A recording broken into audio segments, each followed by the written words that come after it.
I thought I had done it wrong. And I think at times there are moments that come out of when you're making TV that are unexpected, and I didn't, as I was performing it, and even when I wrote it, I don't think I knew what the context of the moment was and how emotional it would be, I guess, for people who were invested in the storyline. Welcome to EW's Binge. I am Shayna Naomi Krochmal. And I'm Patrick Gomez. We are binging our way through an entire show that we love with one podcast episode focused on each season.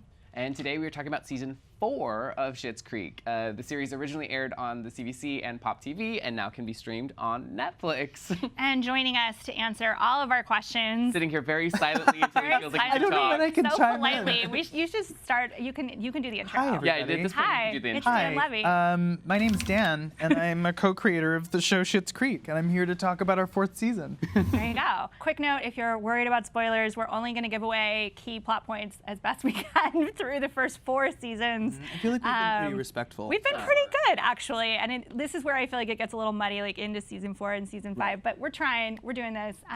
Make sure you come back and listen to the rest after you're all caught up. But also, just feel free to hit pause and go watch all 5 seasons. Yeah, because right as cool as we are, the show is better. Yeah. Thanks so much. I paid these two tremendous amounts of money to say that. There you go. In merch. Yeah, there we Yes. go. There we go. Not even. I owe you a new sweatshirt.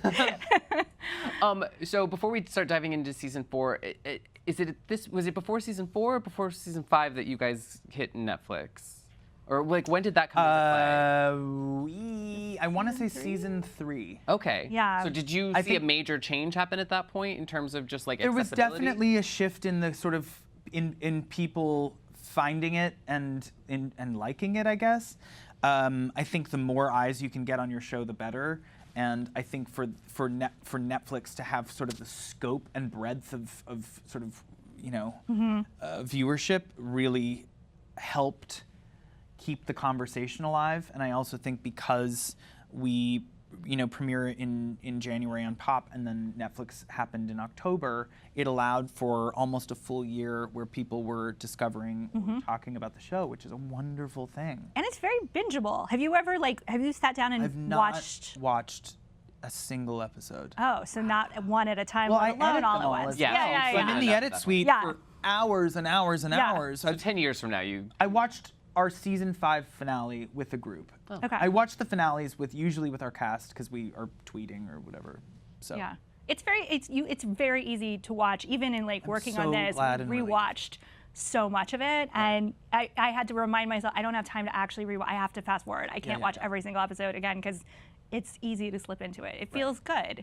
It has I think this, along with some of those other shows that are on right now, we were talking about this, like The Good Place or these other, I feel like this is a good time for shows about people who are trying to be good. Yeah, absolutely. One of our directors called the show Breaking Good. Ah. And I thought, yeah, that is a perfect articulation of what we were trying to do with this.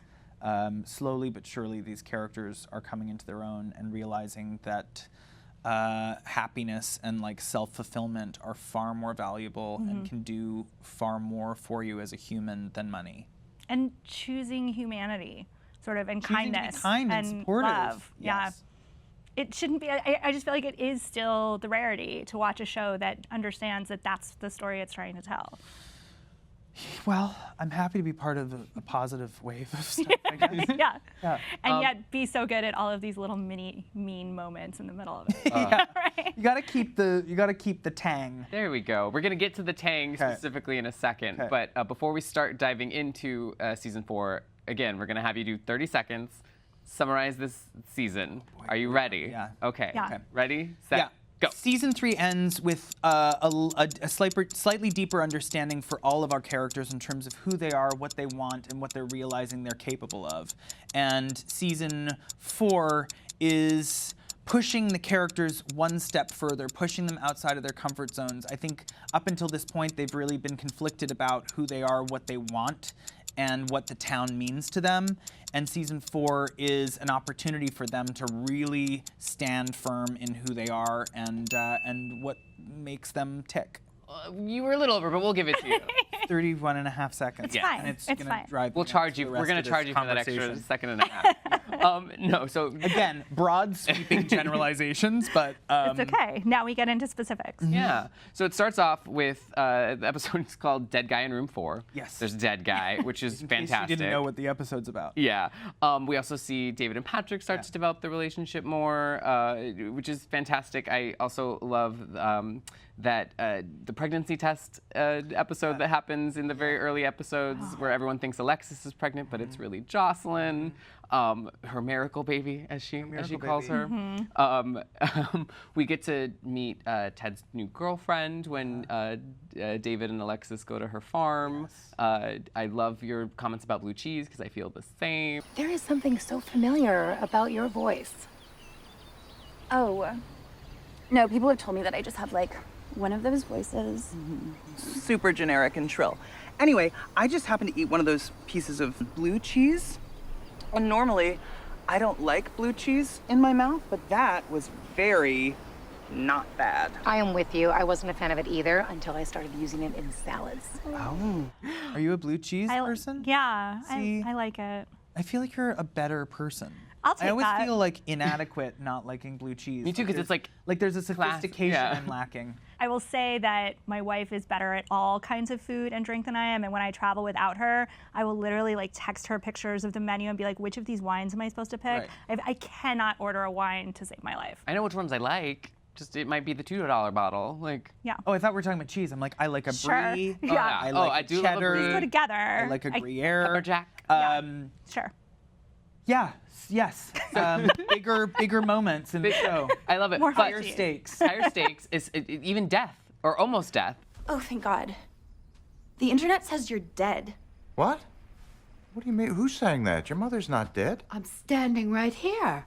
Yeah, well, now I know, but it's weird because they're still saying it. So people are believing it? Well, it doesn't help that Alexis just tweeted goodbye to a great actress with a cool sunglasses emoji. Okay, I'm wearing sunglasses because I'm in mourning, David. What is the source of this falsehood?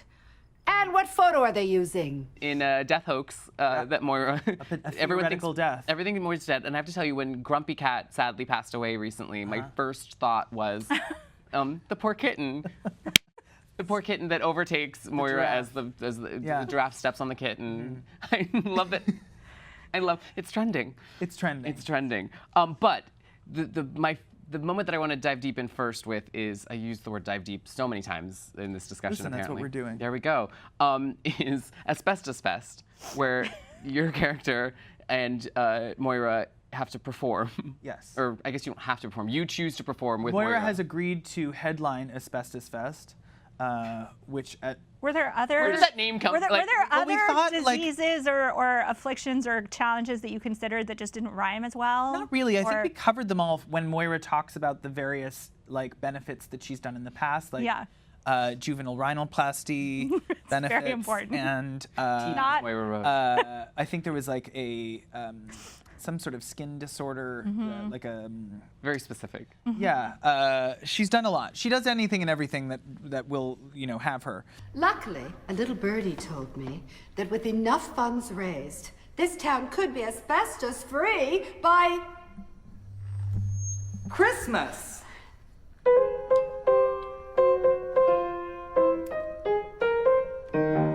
ding, Dong. ding, Dong. ding, Dong. ding. Dong. On the first day of Christmas, my true love gave to me the keys to a Lamborghini. On the Deck the halls with boughs of holly. Yes, I said faithful, which rules out all of you. Asbestos Fest, which she originally thought was a celebration of asbestos in the town. Yay, Not. asbestos. About getting rid of the remaining bits of asbestos, I guess. Signs up for it, realizes again that this is going to force her to do what she has always sort of been fearful of, which is act. It's been a long time, and she sort of lists off all of these one woman shows that she's done in the past, like Shoes, Glorious Shoes, the Imelda Marcos story. Is there a Patty Hearst moment, perhaps? There's a Patty Yes. Hearst. So she decides Yes. on the Patty Hearst Yes. one-woman show and realizes that she can't pull it off. She can't respect Patty's experience in the way that she really wants and can't do it justice, and panics and turns to David for help. And David, who I guess when push comes to shove, will do what he can for his mother, because I think they have a very wonderful bond,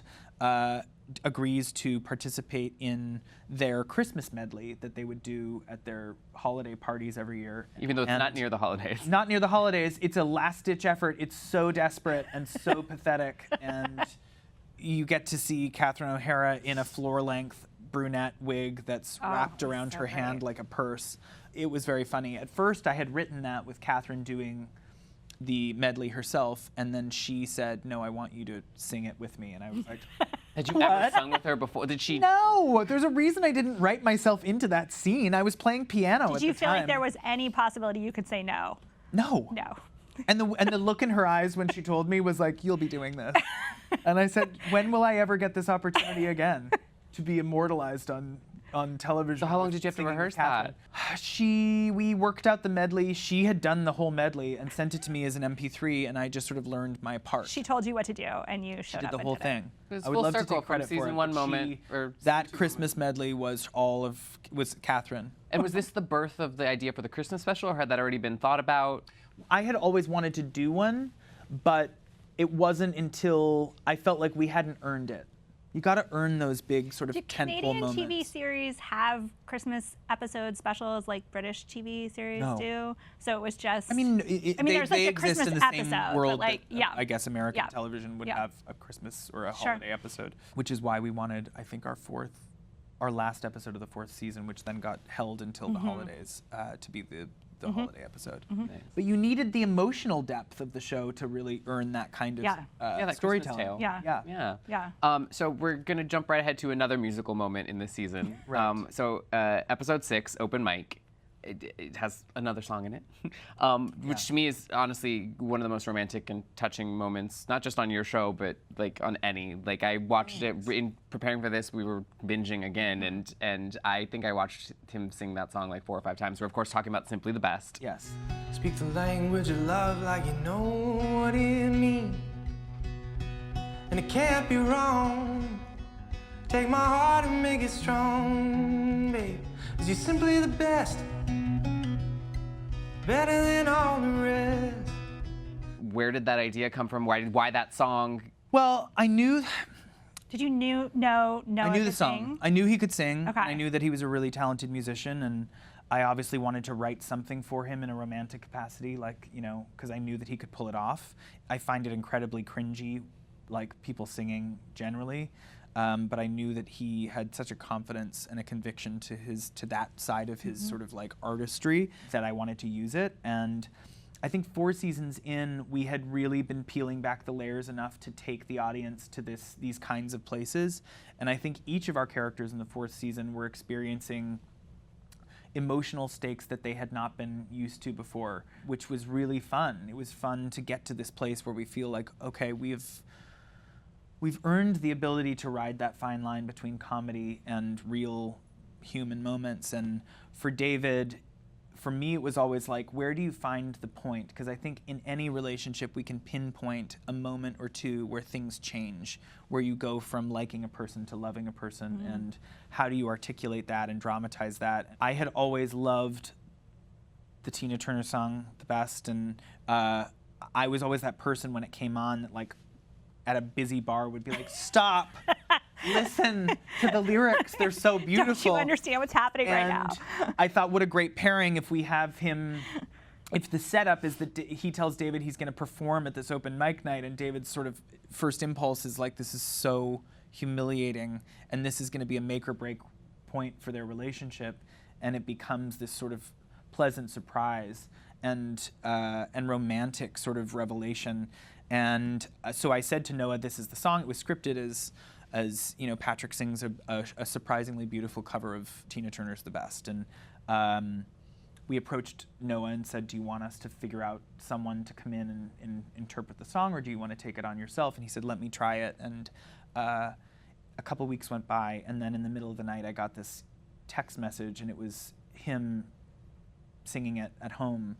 And was like, tell me what you think. And I put it on and was like, at the time, like, as a single person receiving that, like, that's not good for anybody, but like, for me to have just like watched an episode of Downton Abbey and like said goodnight to my dog and tucked myself into bed and then received that, it was like, this is both very sweet and so dark. And I knew as soon as I heard it, because it didn't change at all, that what he had done with that song was extraordinary. And that we had a scene, because if we didn't have that song and he didn't do it the way that he had, I think that scene would not have had the kind of weight that it did and the ability to change my character in the way that it did. And then of course it came time to shooting it, and we just got to sit back and listen to him sing. And Catherine was so moved by it that she couldn't get through the episode, she couldn't get through the scene without crying. And for us, it didn't really serve us well to have Moira cry. And for us, it didn't really serve us well to have Moira cry.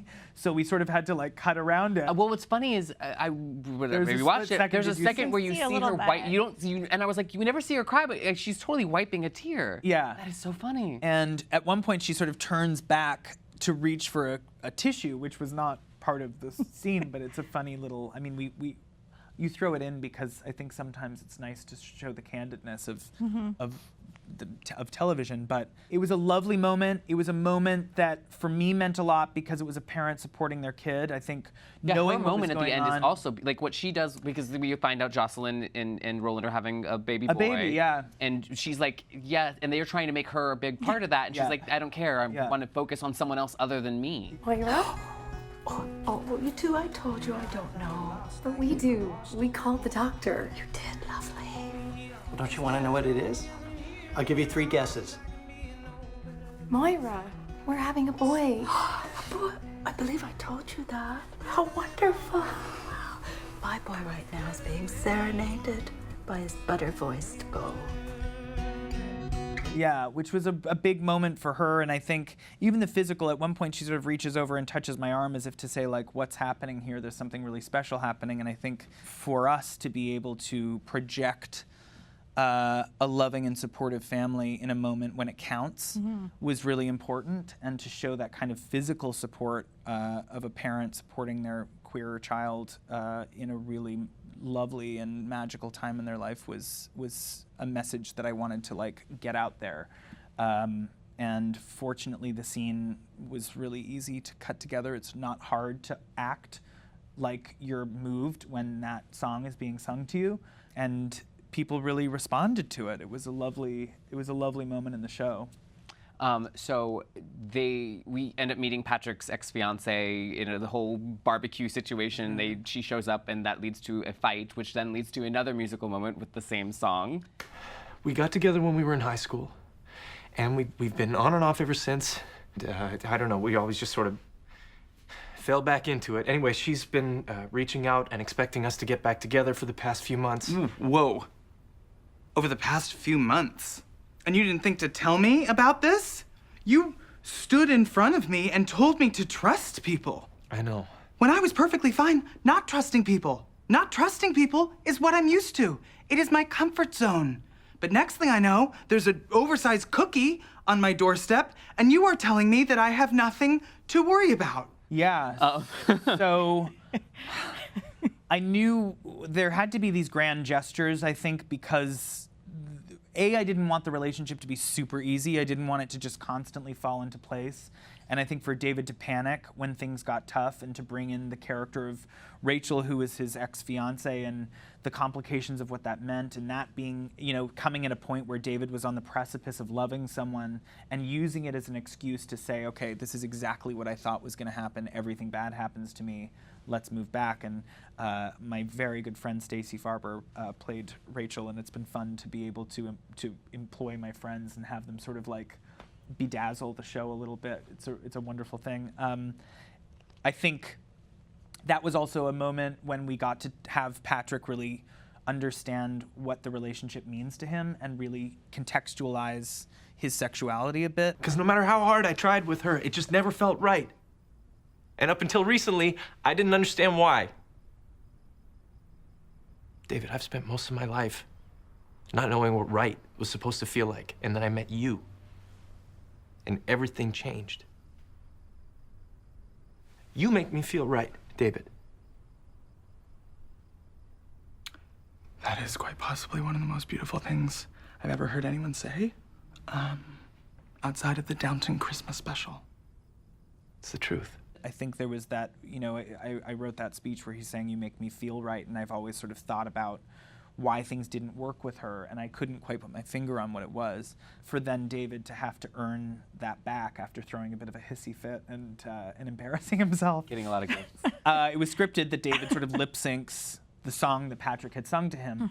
And again, scripting it being like, "Isn't this hysterical?" And then you get it to the day and it's like, I'm not a dancer. I'm not really a performer. I'm not a musician. I don't know what I'm gonna do. And we started to think, the night before I was just learning the lyrics to the song because I realized I had to know it. And we shot that scene right after lunch. And I requested a bottle of Prosecco to have over lunch. Noah and I split the bottle. And we shot You're it. talking like a full bottle? A full bottle. It was Okay. like multiple glasses. Okay. And we shot it right after lunch. And what you see is basically the majority of our first take. And I think as an actor, it was the most sort of unsafe I've ever felt, in the sense that, like, I'm gonna do something that's so outside of my own personal comfort zone, that level of sort of unabashed, lack of consideration for how this is gonna look or how it's gonna appear on film. But you only get those moments so rarely, so I was like, screw it, let's try this. And we finished the scene, and our director came out and he was crying. And I didn't quite understand, because I had always pictured that moment to be quite funny. And the rest of our team behind the cameras were crying, and I remember thinking, like, I don't understand. I don't know what's going on. Do you think you had done it wrong? I thought I had done it wrong. And I think at times there are moments that come out of when you're making TV that are unexpected, and I didn't, as I was performing it, and even when I wrote it, I don't think I knew what the context of the moment was and how emotional it would be, I guess, for people who were invested in the storyline. And even once it aired, people were like, I was sobbing through your performance. And me, looking at that performance, being like, I thought I was doing something funny. I'm glad that it carried a deeper significance than it did, and I think that's just the context of the show. But yeah, it was a very memorable time, and it was also scorching hot in the store, and I was wearing this leather Givenchy sweatshirt that was lined in silk. This is like a list of problems you got yourself into. It was. Like, I've never been hotter, and I think part of what made that scene so unhinged was just the fact that I was like, a little tipsy, I'm going to do whatever it sweaty. takes to just get this done in as little takes as possible. But it was very fun. We had a good time. Well, it came across. So that kind of gets us. And then through. Noah's song charted. Yes, I know. Which was crazy. I mean, I have it on my iTunes. He earned it. You didn't have it already? I mean, no, I mean, Okay. I do. I have it. So that gets us through the Patrick David storylines. Yes. One other big arc is Alexis's growth this season as she pitches the idea of singles week. Moira kind of steals it for a second. We see Moira and Johnny get mistaken for swingers or for a second. But this all leads to the finale, which is titled Singles Week. Moira, if I may, listen. I can't speak to who Alexis was before you came here.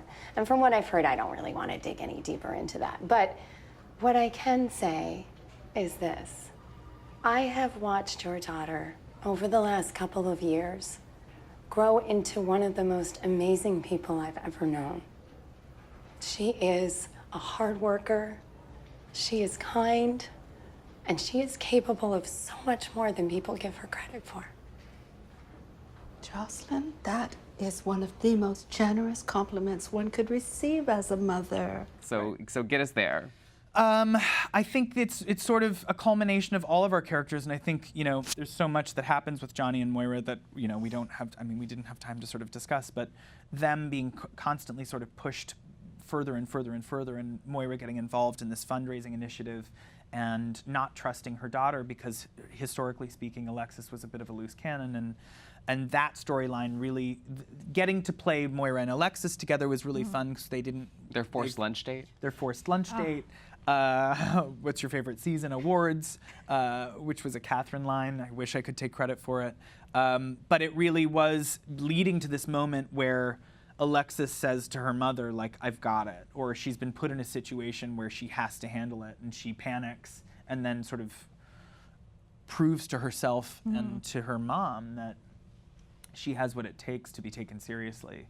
And in the process of that, self-realization gets rewarded as the cherry on top, with Ted coming back, realizing that, you know, she's going to be a different person than she was before, and that she's sure of herself and her own experiences enough to get into a relationship and have it mean something that actually makes her a better person and not just using men as a scapegoat.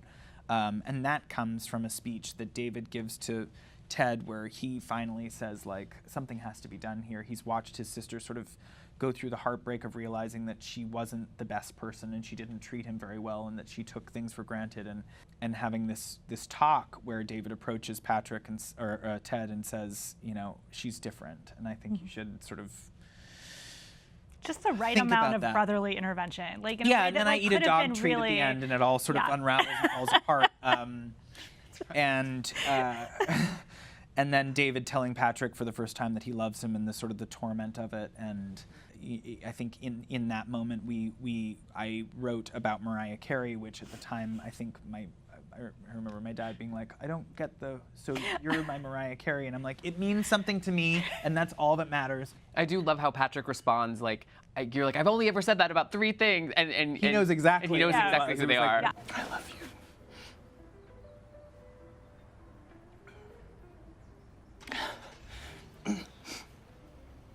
I know I'll never be able to compete with Mariah.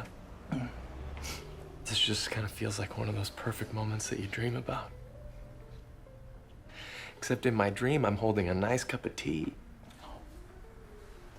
I'm kidding, I don't need the tea. No, I am making this perfect moment perfect. Once at a Mariah Carey concert and once to my parents. And that was sort of a big turning point for David, and then a big turning point for me personally when the show aired and Mariah Carey tweeted about it. You know, if nothing else came of my life, that would be a nice way to go. But I think season 4 was the season that really roped people into the show. I think we had been slowly but surely building people who were interested, and I think getting to a point where we could earn the kinds of emotional stakes really, I think, made people feel a kind of closeness to the show that was beyond just the comedy, that we were sort of in the process of exploring sort of new and uncharted territories for not just sort of queer relationships, which just happened. It wasn't like we were trying to teach a lesson here. It was just a fun thing to do, but also that you can be a comedy and not be scared of drama as well. Or emotion. Yeah. Or love. Don't be afraid of love. Don't be afraid of love, everybody. Dan. Well, that's season 4 of Schitt's Creek. That's like, yeah. I mean, that's it. That's a nutshell version. That's season 4 in a pistachio shell. There we go. This is me in a nutshell. Thank you so much for listening to EW's Binge, and thank you, Dan, for joining us for this marathon. And you can watch more video on EW.com. Make sure to rate, subscribe, all those things. Comment. Tell us what Let you us think. know if we didn't talk about your favorite moment. We'll talk to you about it on Twitter. Exactly. I know you can hit me I'm up. open. Yeah. I got some time. Sure. Yeah, you're not doing anything. No. But you can find me at Patrick Gomez LA on Twitter or Instagram. I'm at Shayna Naomi. Is that a Twitter and Instagram It for is, you? yeah. Wow, why did I separate the two? I don't know. Stupid. Dan J. Levy. Dan J. Levy on Twitter. Insta Dan J. Levy. Creative choice on Instagram. There we go.